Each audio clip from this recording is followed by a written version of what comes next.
যখন পাচ্ছি না উৎসবে আর থাকছি না জাস্টিস ফর আর জীবন জাস্টিস জাস্টিস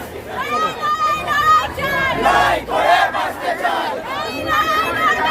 তুমি আমি আবার কে। আমরা প্রথমত সবার আগে জানিয়ে দিই, সুপ্রিম কোর্টে এটা বলে দিয়েছে যে আলটিমেটামের কথা সব জায়গায় বলা হচ্ছে। সেই আলটিমেটাম কিন্তু সুপ্রিম কোর্ট রাজ্য সরকারকেও দিয়েছে যে তারা যেন তাদের সিকিউরিটি মেজার এবং সব দিকে যেন সেই দিকের ব্যবস্থাগুলো নেয়। তবে কিন্তু আমাদের, কারণ সুপ্রিম কোর্ট কোথাও একবারের জন্য বলেনি যে আমাদের যে দাবিগুলো সেগুলো অন্যায্য। প্রত্যেকটা দাবি আমাদের ন্যায্য, সেটা সুপ্রিম কোর্ট মান্যতা দিয়েছেন। এবং এটাও বলেছেন যে কাজে ফিরতে না পারলে রাজ্য সরকার আমাদের এগেনস্টে আমার অ্যাকশন নেবেন।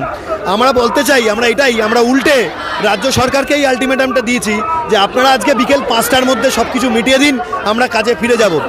যে প্রত্যেকটা দাবি আমরা স্পষ্ট দাবি রেখেছি, সেই দাবিগুলো যদি তারা মিটিয়ে দেয় তাহলে 5টা কেন, আমরা এই মুহূর্তে সবকটা দাবি মিটিয়ে দিলে আমরা এই মুহূর্তে এই মিছিল বন্ধ করে কাজে ফিরত যাব। কিন্তু আমাদের নলে প্রতিবাদ চলবে।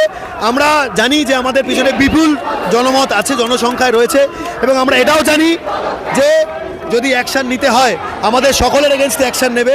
আমরা দেখতে চাই যে কীরকম ধরনের অ্যাকশন নিতে নেয় তারা।